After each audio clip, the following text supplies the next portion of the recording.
Hi everyone, today we will talk about how to fix Facebook video uploading problem. To know how to fix Facebook video uploading problem, you should just go to settings like this. You will click. After that, in this page you will go to apps, default apps, app settings. When you will see this list, you will go down to find the application of Facebook and you will enter. Then in this page you will go to click force stop. After that you will enter to storage. Then in this page you will click clear cache.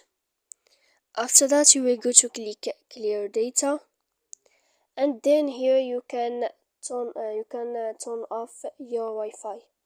So please don't forget to support us by like and subscribe. See you next time in another video, and thank you for watching.